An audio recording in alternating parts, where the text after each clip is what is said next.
June 19th, 2006. A lot of you listening right now understand the significance of that date. If it's not ringing a bell, it is, arguably, the most important date in North Carolina professional sports history. It's the day the Carolina Hurricanes won the Stanley Cup. In Game 6, Eric Cole makes a dramatic return, but it turns out to be the only bright spot in a 4-0 Canes loss. So the series comes back to Raleigh after all for Game 7. But if any seeds of doubt had been planted, Aaron Ward uproots them with this first-period goal that gives the Canes a 1-0 lead. Then in the second, another defenseman, Frank Caberlet, doubles that Canes advantage, and Cam Ward caps off a Conn Smythe postseason with this spectacular third-period save. And a team some picked to finish dead last finishes dead first. The Carolina Hurricanes hoist the Stanley Cup. The Carolina Hurricanes winning the Stanley Cup in 2006 was an unbelievable experience, and it was the one and only time I legitimately cheered in the press box. I was a fan that night, and I was perfectly okay with it because we had never seen anything like it in the area. Think about it. The Carolina Hurricanes are the only team in the Triangle that everybody can get behind with no weird rivalry dynamics. But that was our relationship with the Carolina Hurricanes. It was our team. But it's important to remember that it was somebody else's team before that. And for some within the Carolina Hurricanes organization who had made that move from Hartford to Greensboro to Raleigh, winning the Stanley Cup in 2006 was a little more complicated. The Triangle has the most unique landscape for sports. 3 major universities along Tobacco Road with rabid fan bases, a Stanley Cup champion, an NFL team right down the road, and heavily invested transplants. Not to mention an interesting mix of sports teams that were. Joe Ovius brings you a brief history of Triangle sports, a candid conversation with those who help shape why sports matters here. The Hartford Whalers became the Carolina Hurricanes in 1997.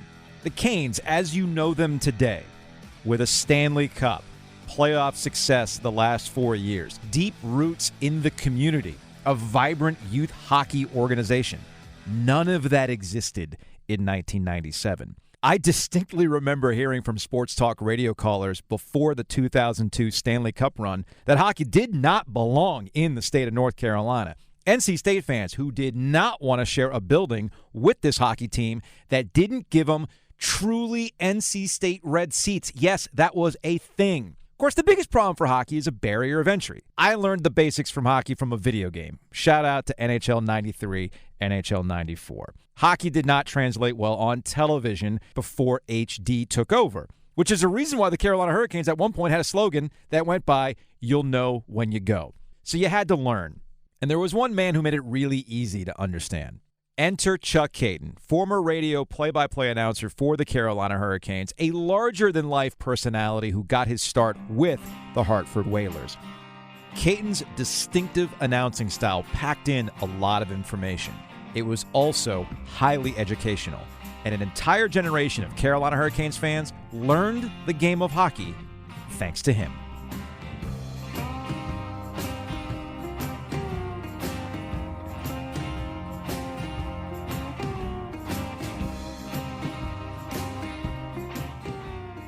How did you end up being a hockey play-by-play man for the Hartford Whalers? Well, that's a good story. I was working at the University of Wisconsin doing football, basketball, hockey in the Big Ten, and that was back in the – well, I went there in 1975 after being at the University of Michigan, and so in the summer of 78, I got a phone call out of the blue after doing the NCAA playoffs. Wisconsin had a great hockey team, as they still do today, and we were in the NCAA Final Four in Providence, Rhode Island. So I'm doing the game, and little did I know that there was a scout with the New England Whalers sitting next to me on Radio Row. And so I did the game. It ended up where the Badgers lost to Boston University. Jim Craig was on that team, Dave Selk, Mike Eruzione, and they beat the Badgers. So we go and play the consolation game, beat Bowling Green, then come home. And about 2 months later, I got a phone call out of the blue at my house. I don't know how I got tracked down, but it was a gentleman from the New England Whalers who asked me if I was interested in doing play-by-play for New England in 1978. Now, you've got to remember that this was the WHA, and I kind of curtly told the gentleman that I'm not interested because I've got 2 kids, I've got a good job, and the WHA, I feel, is going to fold. And it ended up folding a year later, so I was right. And he says, well, yeah, no, I understand how you feel, but I really think we're going to be in the NHL someday. So regardless of this, there were 6 teams left in the WHA at the time. And he said we're pretty confident that we'll be in the NHL someday.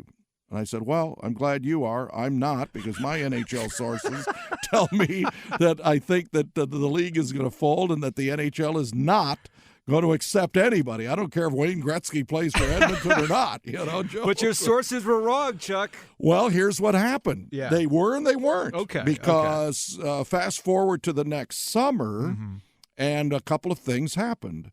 The people that were basically against the teams from the WHA to come in, and there were 4 that petitioned to come in. As I said, it was a 6-team league, but the 2 that got left out were the Birmingham Bulls and the Cincinnati Stingers. Other than that, you had the Edmonton Oilers, you had the Quebec Nordiques, the Winnipeg Jets, and then New England Whalers.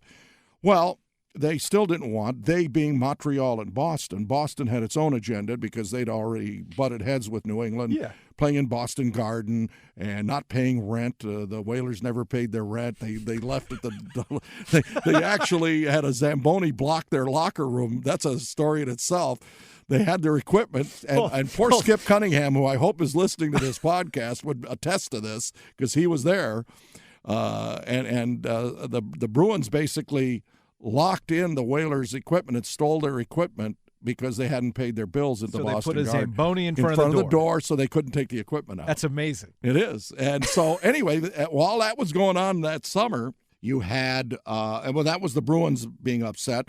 And, of course, Montreal did whatever Boston did. So in terms of the voting, all of those powers in the then 17-team NHL said, no way we're letting these WHA teams in. And that was in that summer of 78. And so that's where I got my information from.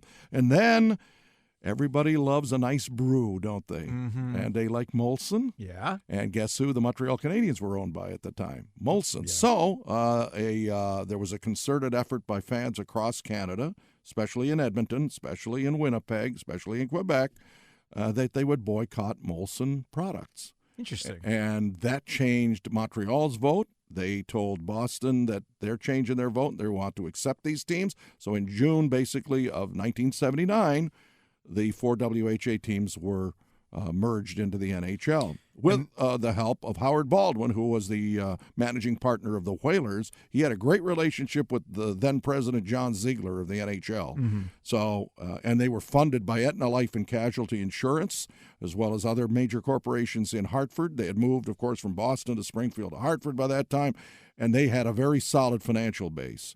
So the NHL wanted a team like Hartford, even though it was a small town sitting between Boston and New York. But there was money. There was money, and there was excitement about hockey being in New England City. So then, did you reach back out to the organization, no, or did they circle back? That's the interesting thing. They circled back in the vernacular of today.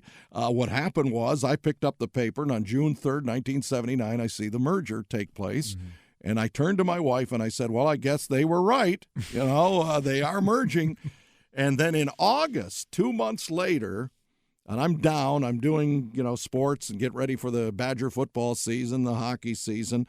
The phone rings, and it is a gentleman with a heavy New England accent. Hi, I'm Bill Bonds of the Hartford Whalers.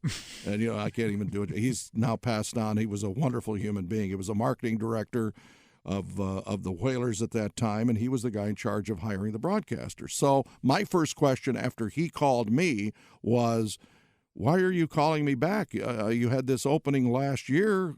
Who got hired and why did they get fired? And there was a backstory to that. It was a guy named now the late Bob Newmeyer, who people may know from horse racing fame and NBC and the Boston Bruins. He was the New England Whaler announcer. He was popular with the fans, but he was not popular with Gordie Howe and Colleen Howe at the time, because the Howes had joined the Whalers from Houston a couple years earlier. They didn't like him, and they made it known to the ownership, and he felt the heat. And in 1979, he got a television job at WFSB, the local CBS affiliate in Hartford, and as an assistant sports director. So he left, and I didn't know this. I was given that story later. So he did that last year. When I didn't take the job in 78, they kept him on for another year, and then he wanted to delve into television, and so that left an opening again. They called me back. So simply that's what happened. And Bill Barnes said, would you reconsider coming back? And I said, absolutely, now, because you're in the National Hockey League, and it was always a dream of a kid from Detroit to be an NHL broadcaster. So that's the long-winded way that happened. I got lucky, and then 39 years later, stayed with it.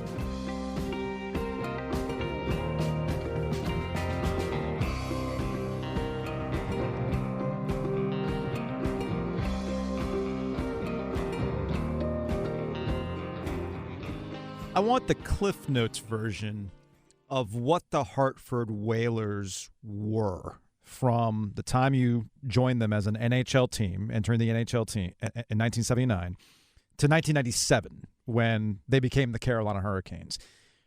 I'm about to be 43. So for me, the Whalers were growing up the team that you didn't want to be in the EA Sports hockey game. They weren't good. You didn't want to be the Whalers. Oh, you didn't want that 87 team? No. It was like NHL 92, NHL 93, right? Oh, absolutely. So you didn't want to be the Whalers. They weren't good. And the association with the Whalers were a cool logo, but not a good team. But what were the Whalers in a Cliff Notes version? Well, what they were was a team that came in with high expectations, actually made the playoffs that first year, unfortunately lost in 3 straight in what was then a best-of-5 first-round series to the Montreal Canadiens. And you got to remember that the Canadiens had won 4 straight Stanley Cups prior to that, and were on their way to the 5th, and then the New York Islanders came on the scene. So the Whalers were a team that were successful early, but what happened was they had mismanagement. Jack Kelly was the general manager. He didn't have a lot of experience. They made some bad trades, and they had unfortunately, a lot of front office consternation early. So for the first couple of years, they changed general managers twice. They changed coaches twice. So they were on that carousel. And they didn't get stability, Joe, until 1983 when Emil Francis became the general manager. And then he built a program of 5-6 straight years of playoffs. And they came close in 1986. They went to the Eastern Conference final, and that was it. They would have won the Stanley Cup that year had they not lost to the Montreal Canadiens in a tough 7-game series. So the Cliff Notes version is mismanagement, a lot of change of upper echelon management, no stability, I think, and that was the reason they weren't a very good team for a number of those 18 years. So there's a change in ownership. Peter Karmanos buys the Hartford Whalers. And ownership is always going to tell you one thing, but then obviously we know how the execution plays out, and that's a deeper conversation for a variety of different reasons. When did you get the inclination or know, oh, wait a minute, we're not going to be in Hartford. We're going somewhere, but we're not going to be in Hartford. When did you start getting that? Well, that was very interesting. That's when I met one of the classiest people of all time, and it's Jim Rutherford, people who can relate here to him. He was nothing short of a class act. And he was, of course, this was his maiden voyage as a general manager. Look what he's done since. He's won Stanley Cups in Pittsburgh. He's in the Hockey Hall of Fame. But then he was a rookie general manager in 1994. And he wanted to make it work. He really did. And unfortunately, one of his first trades cost the Hurricanes, or the Whalers at that time, 3 first-round draft picks with the Boston Bruins. And it was for Glenn Wesley. And it was always unheard of, Joe, for the Whalers to make trades with the Boston Bruins. Sure. It never happened. Well, there was a lot of backstory to that, but he needed a kingpin defenseman. But he did trade also Chris Pronger, who was as we know now, a Hall of Fame defenseman, for Brendan Shanahan. Shanahan didn't want to be there. So Jim Rutherford was trying to make it work, and they made a 4-year commitment. Peter Karmanos made a 4-year commitment. There was no questions asked, that he was transparent about it. Yeah. we're going to let this go for 4 years, and then after that, I can't promise you anything. Well, at the end of the third year, things were still not going well. The team was not making the playoffs. They were making minimal headway, and attendance was dropping to about 8 to 9 to 10,000 average in at that time, only 15,000-seat arena. Mm-hmm. You got to remember, we didn't have these mega arenas back in the mid-'90s. They just started to be sprouting up maybe by 95 or 96, like United Center and Air Canada Center and all those places never got built and Wachovia Center originally from Philadelphia. So anyways, small building, but they still weren't drawing very well, so Karmanos was looking for a place to go. And there were three options, Raleigh, Columbus, and Minnesota. Mm-hmm. And Gary Bettman was working very closely with Peter Karmanos about relocating, even though he didn't like to relocate teams necessarily. He still doesn't. But he had something in mind with, obviously, Columbus and Minnesota. It was called expansion money. Yes. So, yes. So as you saw in 2000, Minnesota and Columbus came into the NHL. So it wasn't going to be there. Yeah, owners wanted that money, man. Come on now. Absolutely. And the only thing that I think Karmanos would have regretted was he wanted to move to Vegas back then. That was his first choice. But that was a no-no back in the day. Absolutely. You could not do that. Yeah, and see how things have come full I circle. know. Like here now they're taking money from all these gambling entities and getting into bed with them. But back then, no. Gary Bettman said, no, we will have nothing to do with Las Vegas. You can't go there. So in came the people here in Raleigh with a building that they were going to hand him the management rights to if you'll move here. And he decided to do it. So that's how, and then so that 4-year commitment became a 3-year commitment, and they left at the end of that third year, and that started our journey here in North Carolina.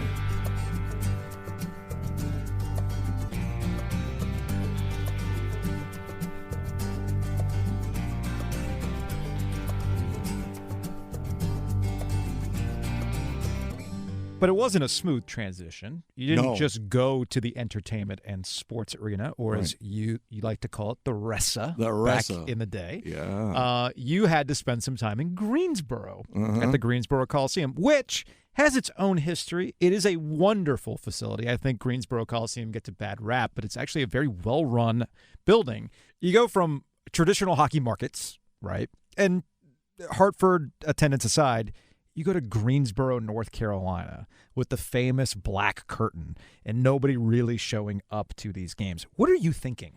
Well, again, to get back to the previous question, I know you asked me when did I find out. I found out in March of 1997 that we were going to be moving, that it was a possibility because they tried to get a building in Hartford. Okay? Yeah, negotiations fell through. And they fell through, and the governor didn't want it, and there was a lot of acrimony there. So that's when I found out from Jim Rutherford himself, and he asked me, are you coming with us? And I said, of course I am. I have 2 years left on a contract that you gave me. I'm not going to walk away and renege on it. I want to be part of building something there.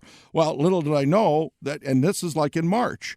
It's May of 97 that we announced we moved to Greensboro or to some entity, whether it was going to be here or Greensboro or Fayetteville was even an option at the time as they were building that Crown Coliseum at the time, but there was no assurances that that would be done in time.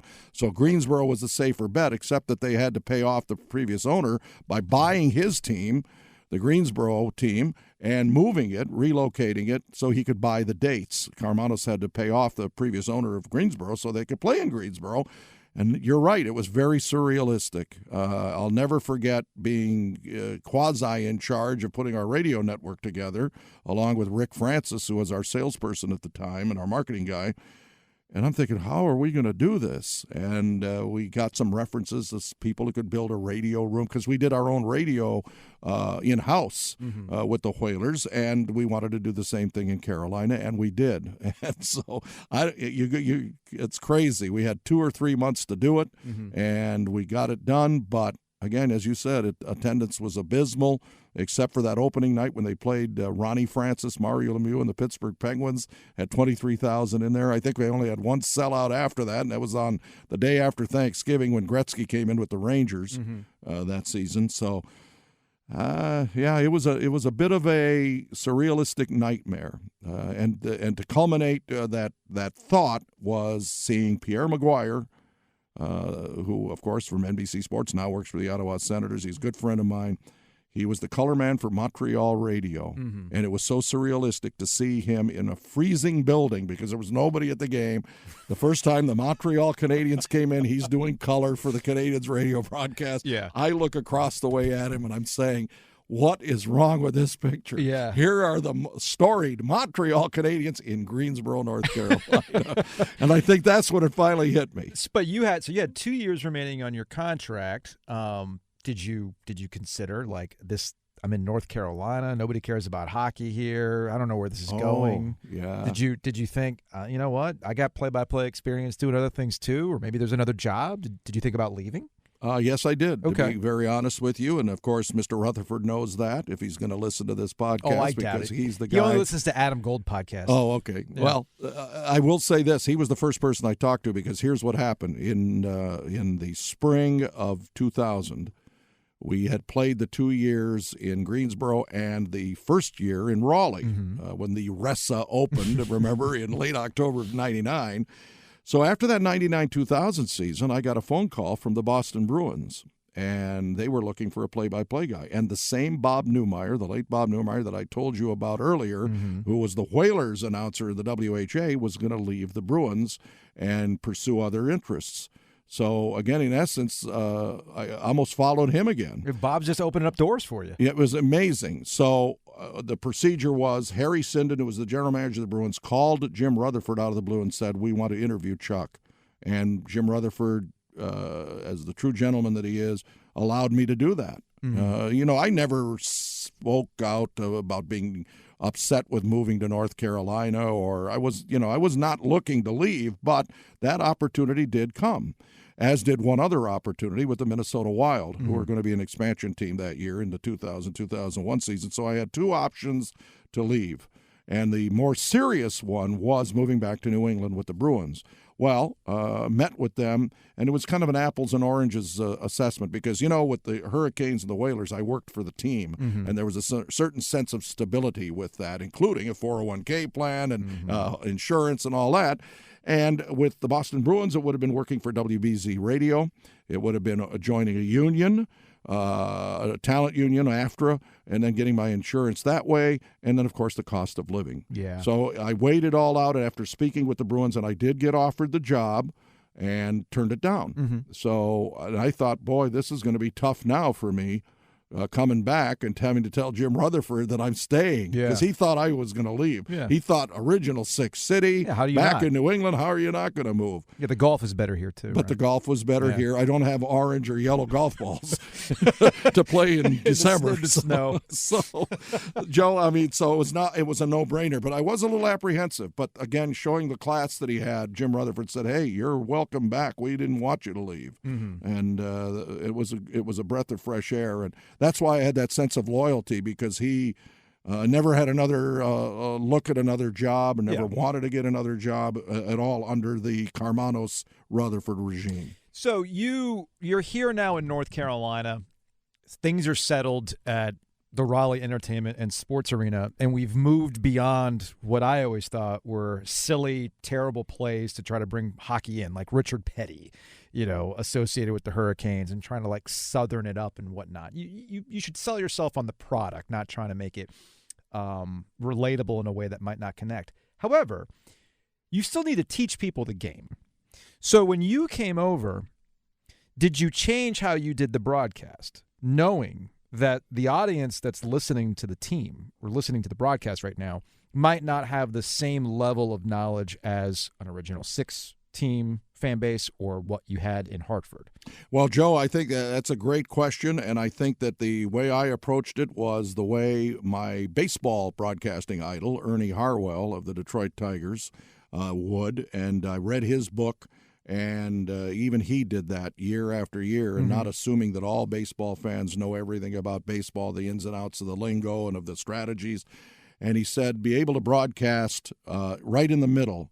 Don't talk down to people who don't know the game, but don't really have to talk up to people who do the game, who know the game, and be right in that middle ground of education. And the way I took it was very simple. There's a lot of things about hockey that new fans may not realize. everybody, and this always kills me, they always think icing. What's icing?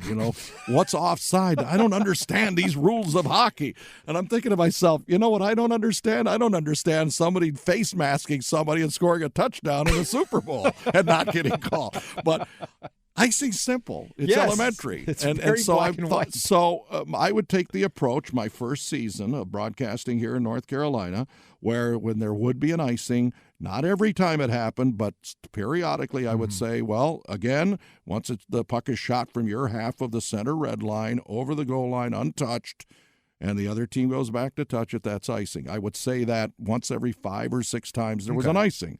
Offside, I would explain the different offside plays. Now, back then, the red line counted as a 2-line pass, which it doesn't anymore.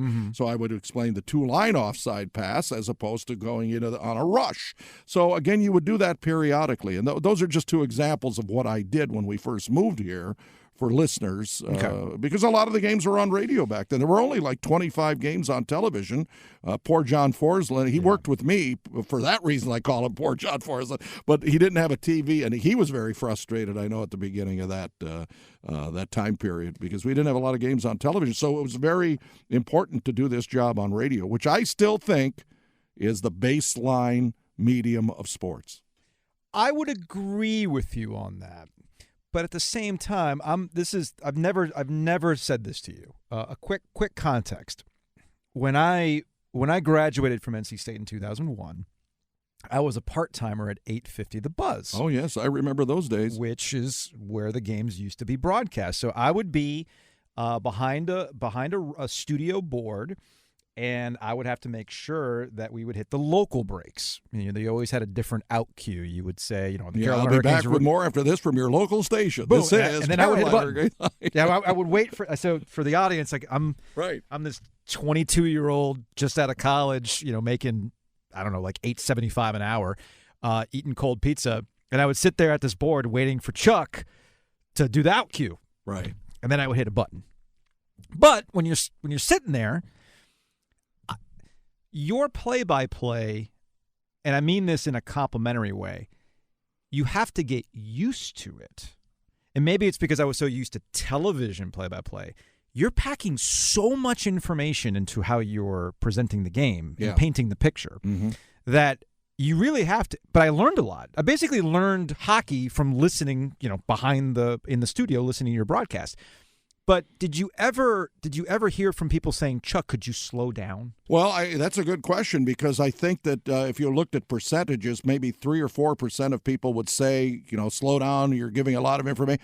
But the predominant number of people, the feedback I always got over the years was they loved that about listening on the radio. That's what I thought. Because you're trying to, in a discernible way, you have to not be mumbo-jumbo about it, but you try to give as much information as you can. And what drives me crazy today is that I wonder if there's an appreciation for that by young broadcasters who start out doing radio, but they're not really doing a radio broadcast, in my opinion. They're doing a telecast by not providing some of those details that people want to know. And it's something as simple as just naming names versus saying that Rod Brindamore's coming in off the left side and takes his backhand.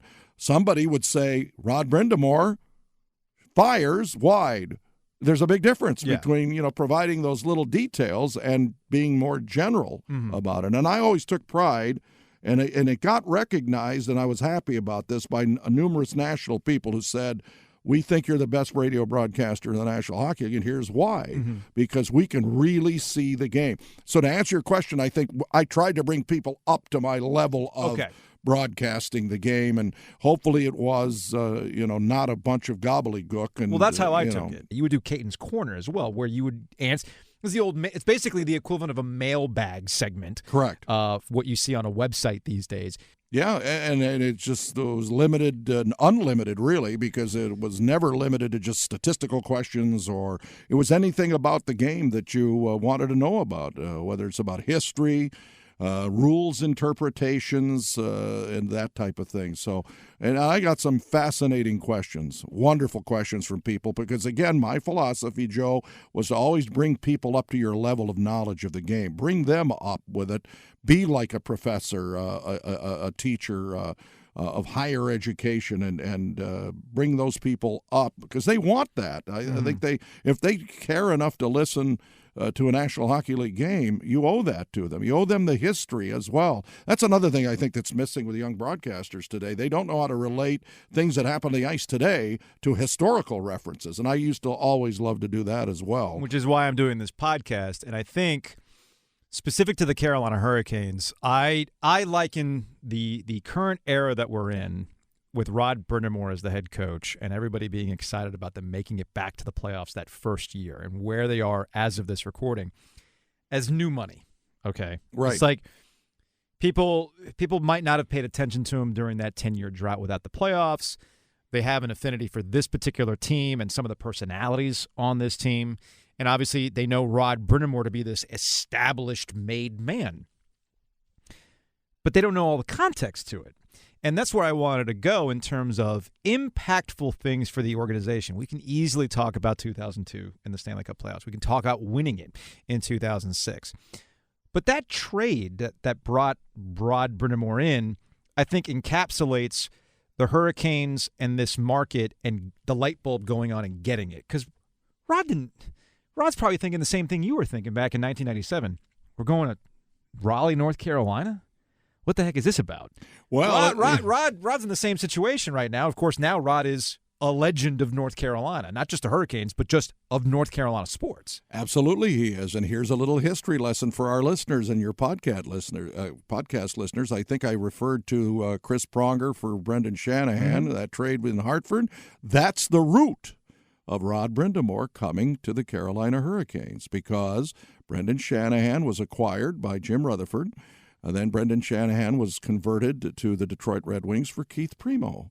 And, of course, Keith Primo went to Philadelphia for the same said Rod Brind'Amour. So there's the link of the trades that led Mr. Brind'Amour on a snowy evening that you may remember, January 24th, 2000, and he got traded on the day of that 23-inch snowstorm. And he's sitting in his room, and you're right, he's probably wondering, he's looking around. He was a lifelong, even though he was drafted by the St. Louis Blues, lifelong Philadelphia Flyer with that logo tattooed on his backside.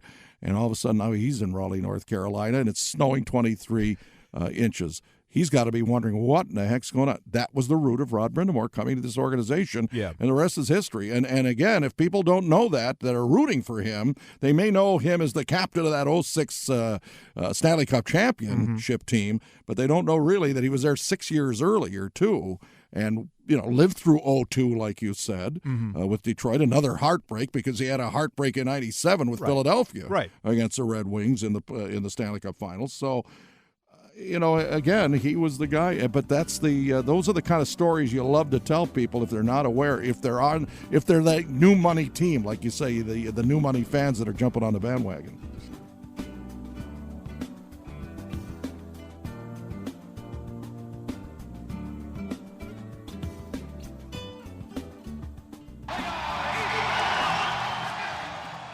Pivotal Game 3 here at the Raucous ESA. The Hurricanes leading 2-1 late in the third. Nicholas Lindstrom fires. Brett Hull redirects and scores. 1:14 left in the game. Tied at 2-2 going into not one, not two, into a third overtime. With both teams exhausted. 41-year-old Igor Larionov skating in on Artur Zerbe. He scores. 5:13 left in the third overtime. Detroit wins at 3-2. They lead the series 2-1 coming into tonight's Game 4. So let's go to 2002. There's a triple overtime game against the Detroit Red Wings at PNC. Well, I'm sorry. At that time, it was the Entertainment and Sports Arena, I think. Probably was. Right? Yeah, it was before it was RBC Center. Yeah. So there's a triple overtime game. I was there. Obviously, you're broadcasting. What are you thinking as this game is going on and it's becoming history? Well, I'm thinking, I've got to go to the bathroom, and I had nobody to. That's my first thought, because I'm glad we had paper cups in the broadcast booth. That was the first thing, because on the intermissions, I had to fill the whole intermission, because back then, in that particular series, you didn't have a lot of help. It was a one-man broadcast crew. Yeah, it's just you. So that's the first thing. The second thing is, are they really going to have to play 3 overtimes when they should have won the game? Mm-hmm. Because if you recall, the final face-off with the sixth attacker, it was a face-off that was won by Steve Yzerman back to Lidstrom at the point, and he let a shot go that was tipped out of midair by Brett Hull to send it into overtime. And otherwise, the Hurricanes would have taken a 2-1 lead. That was Game 3 of the series. The Hurricanes had won Game 1 in Detroit, lost Game 2, and nearly made it a 2-1 advantage for themselves. And I was gonna circle back. I was gonna circle Yeah. back to Game 1 and a call that's always kind of stuck with me. But specific to that overtime, as a broadcaster, do you think at that point are you hoping for some conclusion? No, I'm just hoping for a good goal to be scored by Okay. either team, and it's, of course, preferably for the Hurricanes. Okay. And I didn't want it to be I wanted it to be an exciting play. I wanted it to be up to the task of calling it correctly and calling it excitingly. And that was what I was hoping for. Which gets me to Game 1, where Ron Francis scores the overtime winner in Game 1. I think a minute into the overtime. Right. Jeff O'Neill makes that nice pass from behind the net. And I'm at the board back at 850 The Buzz when it's going on. The call. I'm paraphrasing here, but you basically are like, it's stunned. You can hear its stunned silence in the building, and you say something like overtime in living color. I believe is what you said. Yeah, and it is red and black. I think I said something as opposed to the red and white of the Red Wings. So. Yeah, the red and black and living color. Ron Francis does this. And then you fast forward to the Game 3 there at the Entertainment Sports Arena. Had the Canes won that game, do you think the Canes would have pulled it off? Wow, that's a good question, because I'd like to think so, but I know with 12 Hall of Fame players on the other side. Because the Canes didn't win a game after that. Yeah, I can't definitively say. Well, it would have given them a lot of momentum, but I think it would have depended on what happened in Game 4, which would have been the second game in Raleigh. Okay. And as we know, they, as you said, they didn't win another game. They lost that series in 5. So, no, I got to be honest. I don't think they would have won. Okay, just too much talent on the other end. Yeah, I think because even though that would have been a heartbreaking loss for the Red Wings, whether it was triple overtime, 2 overtimes, 1 overtime, whatever. That's tough, because my theory has always been that's for 2 reasons. One, when you feel that you're a team of destiny, the pluck, and this happens in the NHL all the time, teams that don't belong in these situations, which actually gets us to 2006 in the Edmonton Oilers as an 8th seed. Like, exactly. What are they doing here, right? That's right. Canes are in the same position as the Oilers were in 2006. Well, what are you doing here? Going up against this team with all of these Hall of Famers, I always felt that losing in that fashion, if you're Detroit, is a twofold thing. One, like, damn, this team might actually do it. And, of course, the confidence going to the Carolina Hurricanes. And a guy like Ron Francis who can sit there as a captain in the moment tell you, guys, this is it. That's why I was always convinced that had they won that game, they probably would have won that series. Okay, and I can't argue with you and disagree with you. It's just kind of a gut feeling of mine, knowing the opposition. It's a great what if. It's a great what if. It really is, and knowing also that the all-time winningest coach of all time, again, regular season or playoff, was on the other bench, Scotty Bowman, and so. I don't know, but I do think that talent overwhelms. But you're right, there are teams of destiny, let's face it, in any sport. And you're right, it could have happened.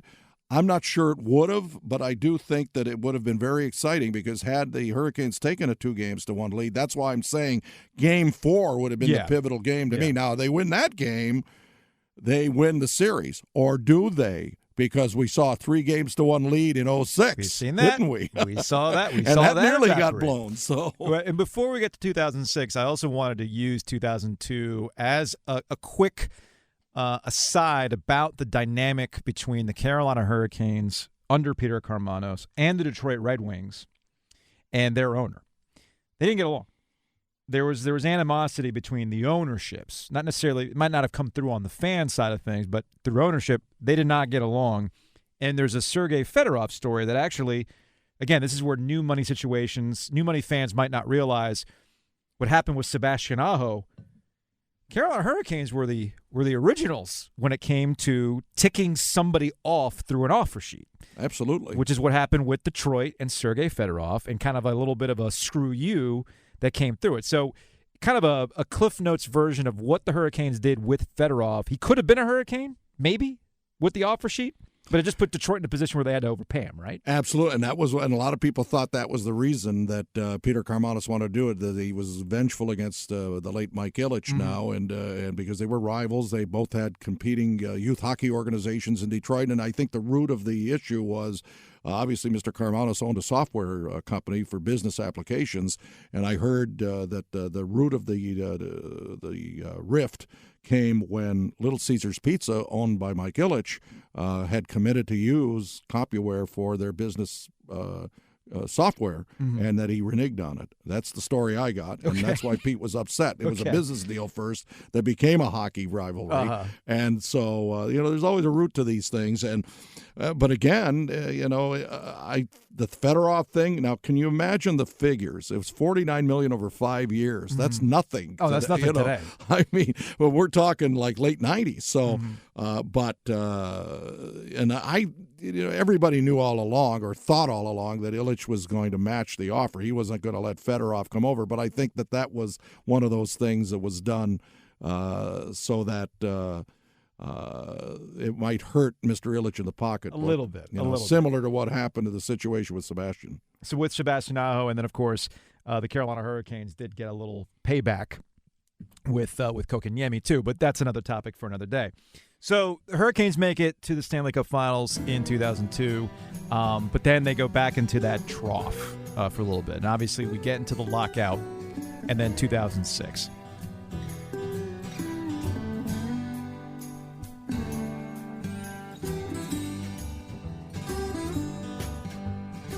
What'd you do during the lockout, by the way? In that 04-05 season, we basically got paid a portion of our salaries. So we ended up doing our kitchen over in January of 05. So we took a little bit of the Stanley Cup money, the extra money we made from 02, saved it, and had a kitchen. But no, I became... and this is a defunct golf course now, Crooked Creek Country Club in Fuquay Arena. I became a one-day-a-week ranger, so I could play a lot of golf. So I did that just for something to do. I'm one of those people that needs something to do all the time. Sure. So in 04-05, that was a long year. So planning the kitchen was my wife's job. Paying for it was mine. Luckily, we got a portion of our salary. The Hurricanes were nice enough to do that. Because some broadcasters didn't make a dime during that complete lockout season. Gotcha. And we were always being teased, Joe, that, they're going to settle this soon. It's not going to go the whole year. Yeah. And then it ended up going the whole year. So hockey comes back, but there was a different, with rules changes and some other things, there was confidence in that particular group that it was supposed to be a good year. They'd been building towards that. This is something that Jim Rutherford, the general manager at the time, was adamant about.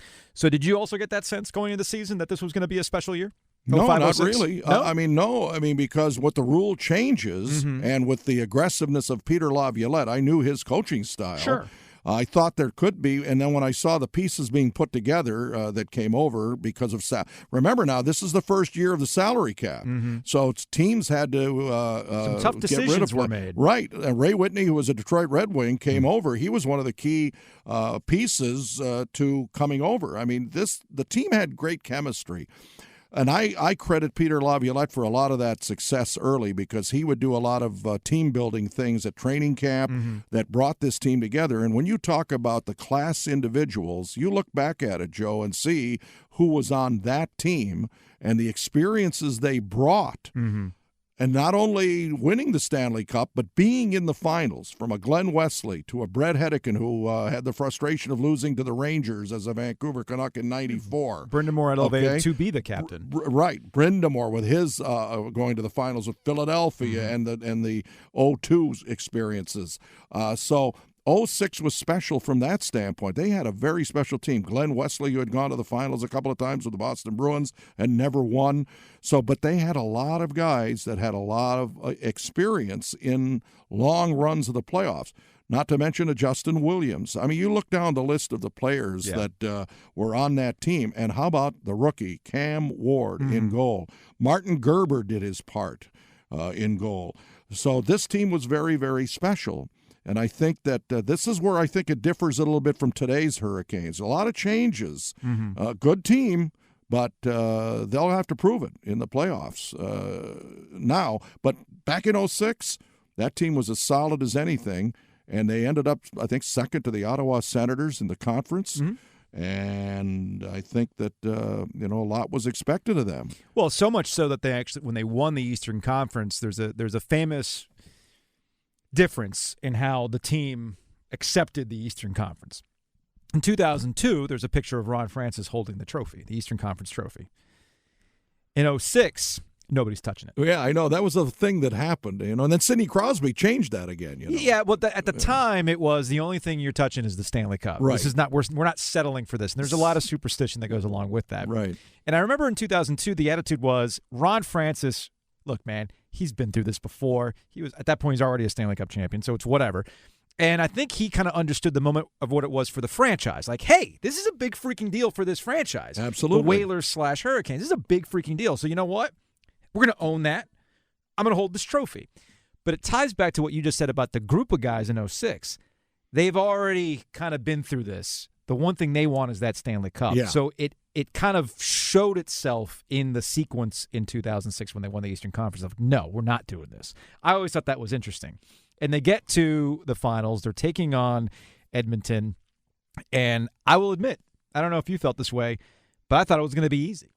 I mean, things had gone bad. There's the Ty Conklin, screw up, everything else. I'm like, psh, this is going to be a piece of cake. Yeah, I know. Well, it started with their goaltender being run over by Andrew Ladd, being pushed by Marc-Andre Bergeron at the beginning, their starting guy, and then Conklin having to come in. But, yeah, but again, it's a testimony to something that still holds true today, and that is if you get in the playoffs, you have a chance to win the Stanley Cup. I don't care who you are. Take a look at this year in the Eastern Conference. Hurricanes, let's say they finish first overall and have to play the second wildcard team. Well, that second wildcard team right now is the Washington Capitals. You don't want that. Yeah, you don't want that. No, I'm with you on this. Yeah. So I was in Edmonton for Game 6. The way the schedule had broken out for somebody having to be there, I was not hosting a show at that time. So it was like, all right, you go, you get audio, you talk to the players after the game, etc. They lose that game. And I have never seen a locker room and I've seen teams lose national championships or whatever, but going into the Canes locker room after that game at Edmonton, you could tell there was a legit oh crap. Oh, yeah. Oh, crap. Yeah. Did you feel after losing Game 6 that kind of ties back to 2002 with momentum and this team could really do it, we shouldn't be here? Did you ever get the sense that maybe, you know what, they might not win this thing? Yeah, actually I did. And the vision I had was going back to the hotel because we did not fly out after the game because it was such a long flight, and it was decided that it's easier to fly the next morning to fly back to Raleigh after that game, and both teams did that. The Edmonton Oilers did the same thing, and when we got to the airport at like 9 o'clock in the morning the next day, and first of all, you're looking at middle of June, right? So when you're in Edmonton, Alberta, in the middle of June, it's 11 o'clock at night and it's still dusk. Yes. Okay, you're in the middle of the summer solstice. My body clock was so messed up in Edmonton. Yeah. It was so messed up from the flight itself, and then, yes, it's still dusk. It's wild. Well, here's the problem that I had. We go back to the hotel. I go back to my room. I'm very disconsolate, and I'm hearing nothing but vehicle horns. Everybody in the street on Jasper Avenue and 101st Street in Edmonton is blowing their horn as if they won the Stanley Cup because they're all going crazy as if they won, and all it was like you said, tied the series. Yeah.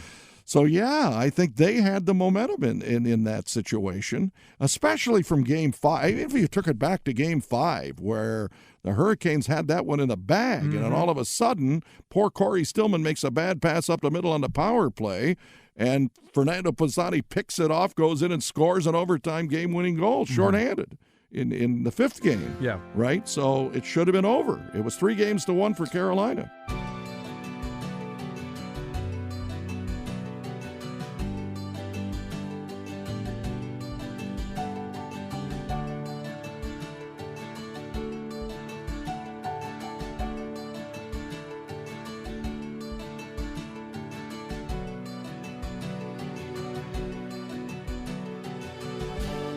So we know the rest of it. The Carolina Hurricanes win the Stanley Cup. This is the moment for you because you know the Canes winning the Cup and how you call it at the end. It's permanent record. So you got to nail this. Yeah, you're right. And how did you So when did it start to hit you? Like, oh crap! Like they're going to win this thing. Well, I did a little preparation. Okay. I mean, normally it's an extemporaneous thing that you have to let the feeling move you, so to speak. Let the music move you. Of course, at the time. However, I also thought that I wanted to pay a little tribute to the fans in Hartford who are long suffering for 18 years of this franchise's history. So I went back like a nerd and counted the number of days that the Whalers and Hurricanes were in existence in the National Hockey League. And I wanted to use that number, and it was 9,439 or whatever it was. Mm-hmm. And so I said to myself, if they win the Cup, I'm going to make a reference to that, of the number of days of NHL existence for the Hartford Whalers, Carolina Hurricanes franchise. They've won the Stanley Cup. When Justin Williams scored that empty net goal, that's when I did that, and I'm happy I did, because that was the only preparation I did in the call, is having that correct number, and I even doubled and triple checked it. 9,393 days of frustration. There it is. And on the 9,394th day of existence. There you go. That was the exact number. There you go. Well, thank you. I appreciate that, because I'll tell you, it was exhilarating, and it was and I wanted to pay some kind of tribute to Whaler fans who were long suffering. I mean, this team could have won the Stanley Cup in 1986, too. Yeah, you mentioned that. The Whaler team, which had the Ray Ferraros, the Ronnie Francises, the Ulf Samuelsons, and Dave Tippett's. Did that bother you coming over from Hartford? Because I think this is off the top of my head. You know, we have John Forsland, who was doing TV and will also be with you on the radio when they weren't on TV. We got Skip Cunningham. Who else came over from the Whalers organization? Pete Friesen was the trainer for a couple years. Wally Tatimer, equipment people. Bobby Gorman. Well, the only players, really, Glenn Wesley. Stewie Grimson was in Hartford. But I'm talking about the people behind the scenes. Oh, behind the scenes, like you and there weren't Skip. that many of us, really. And that was heartbreaking for those who had to stay back and lost their jobs, really. But because we had community relations directors. But I remember in the early days of the Hurricanes at the Entertainment and Sports Arena, there was no reference to the Whalers, and this was by design. I mean, even something as iconic as Brass Bonanza was not a thing you were going to hear at the arena. But if you looked closely, you could find some old Whalers logos on equipment. I think at one point I'd seen, I forgot what kind of storage unit it was, but like hockey bags and that. Like type hockey of thing. bags and that kind of stuff. You'd see stickers and whatnot. So when Tom Dundon, seeing the money that's associated with the Whalers, decided, well, this is silly. Like I want to capitalize on this and have Whalers nights. What did you think? Did you agree with moving away from the Whalers at that time? Did you wish that they actually would have done more to acknowledge, as you mentioned, the long-suffering fans in Hartford in those earlier days? I think that there were so many open wounds for Peter Karmanos and the way he was so unpopular moving the team. And as I said earlier in this podcast, it wasn't Jim Rutherford, it was Peter Karmanos who basically was the devil to the fans in Hartford. Jimmy escaped that because I don't think Jimmy was totally on board with moving. If they could have worked something out, but it was out of his control, a lot of people's control, and it just became one of those things where the Governor Rowland of Connecticut and Peter Karmanos just got into a headbutting contest, and that was it. And it ended acrimoniously.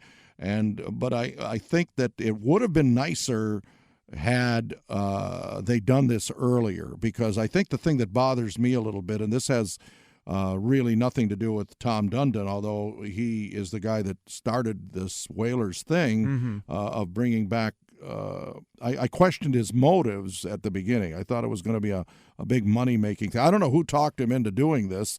I now have come to resolve that it's good. I'm glad, but it's too late. And it's not his fault. No, it's not his fault. But I think it could have been done earlier. But I think that since Peter Karmanos was so adamant that people hated him, and he didn't like the situation there, I think he would have been amenable to it if somebody would have talked him into doing it earlier. I would have liked to see it earlier. Because that's For history. example, within That's maybe the first year moving back to Raleigh, let's say, that third season, the 99-2000 season, would have been appropriate. But I think the wounds were so open, I don't think Whaler fans would have, and they still don't accept it. Well, I was going to say, I don't know. They don't. I don't know if those wounds were ever healed because the first time they actually did the Whalers night, it reopened all of those conversations. Oh, I'm telling you, Joe, I hear from people in Hartford because I'm one of the last links. Yeah. You know, I'm not bragging, but we do a Whalers weekend in Hartford with the Hartford Yard Goats, the AA team for Colorado Rockies baseball. And every year that thing gets tremendous support, and they give me an earful as much as they, I guess, allegedly like me coming back.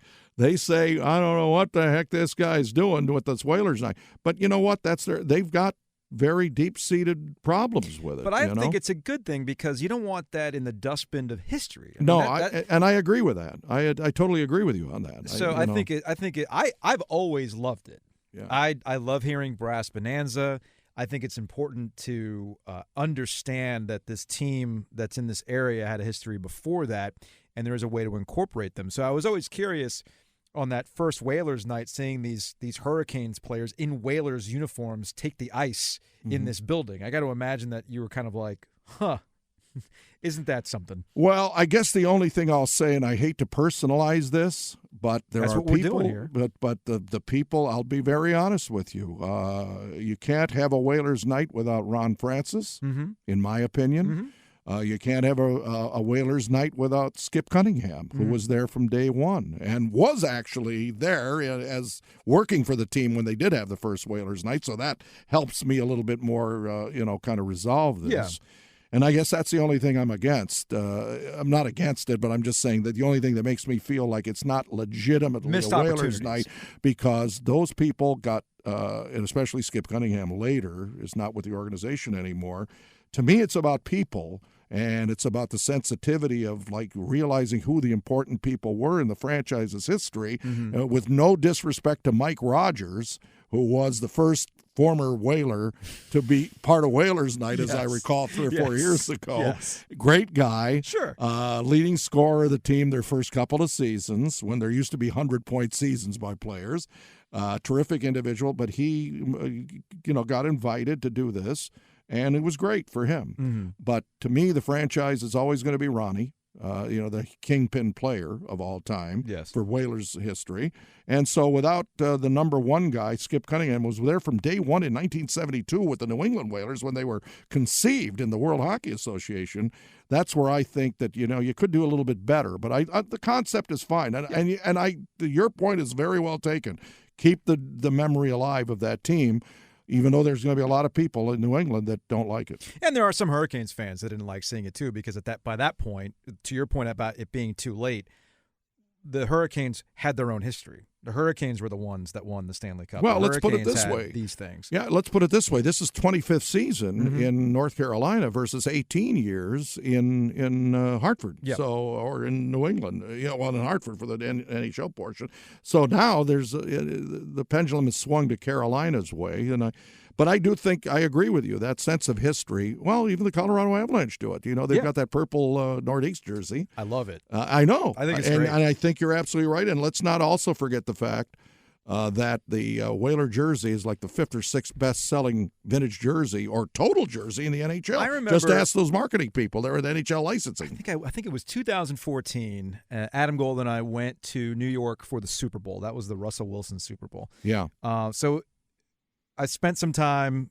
We actually went to the outdoor stadium series that was at Yankee Stadium, new Yankee Stadium. It was between the Devils and the Rangers that day.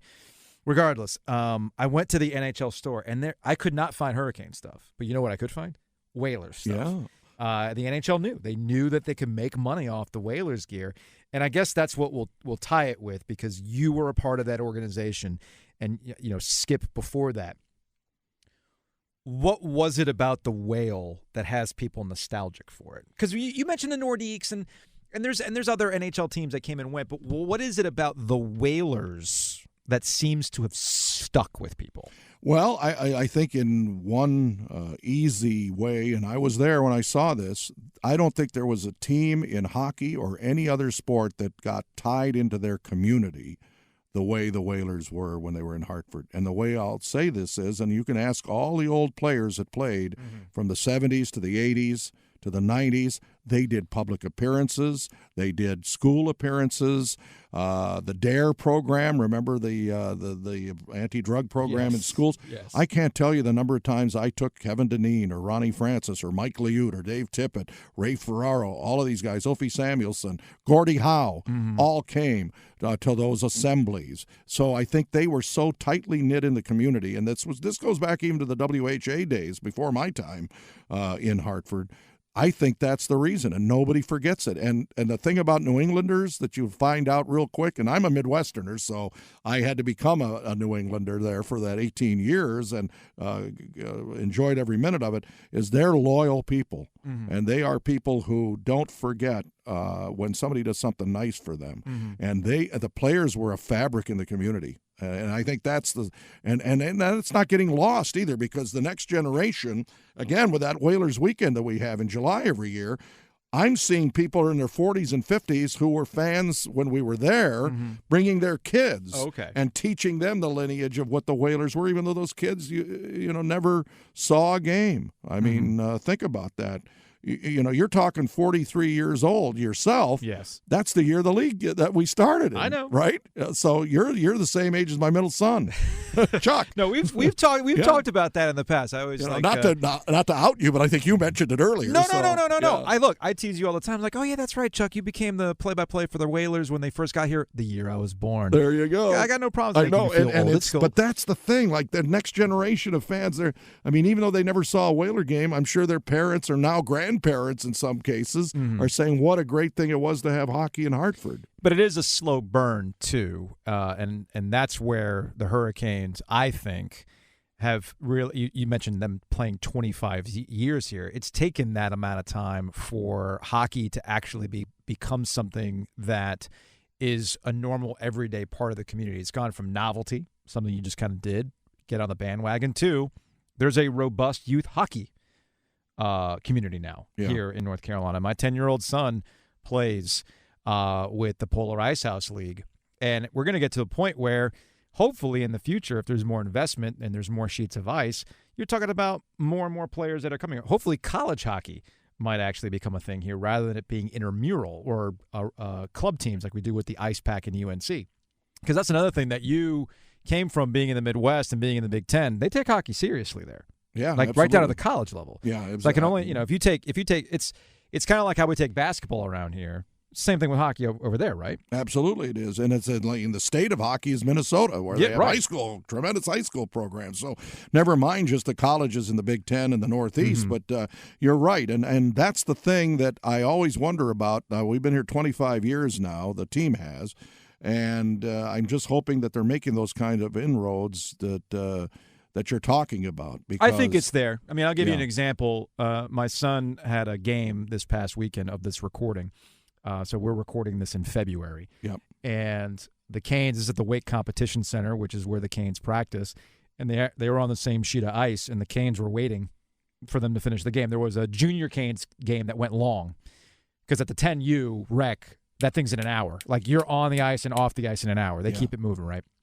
But there was a junior Canes game that went a little long, which pushed my kid's game back. And then there's Jordan Stahl peeking his head out of the door, like, all right, when are these kids going to wrap up? But the way that the kids realized, oh, wait a minute, the Hurricane players are actually here, and they're about to take the ice, everybody stuck around. They just wanted to see these guys get on the ice. And that gets back to the fabric and the community and things like that. The players get it. Yeah. And I don't know if it's an NHL player-specific thing versus other sports, but I've always gotten the sense that hockey players seem to understand that community aspect better than any other professional sport. I mean, You think that's an accurate assessment? Is there something different about hockey players? No, I think the biggest thing is no, that's a correct assessment because of the way they're brought up, because they have so much parental involvement with their youth hockey. Yeah. I mean, think about this. They see themselves in those kids. Once upon a time, the four Stahl brothers were being taken around by Henry to youth hockey games up in Thunder Bay, Ontario, and they remember their roots, and that's where it comes from. It's a time commitment, man. It's expensive, Chuck. I know. It's expensive. I'm trying to talk my grandson out of hockey now. He lives in Grand Rapids, Michigan now. He's now 14, and he's going into crew. But I ain't buying him a boat. I'll get him to paddle, but he's doing some different things. Chuck, we appreciate it, man. Thank you. My pleasure. A brief history of Triangle Sports, sponsored by Copiers Plus, your local office equipment and solutions provider. Take the mystery out of your printing expenses by scheduling your free print audit today at copiers-plus.com.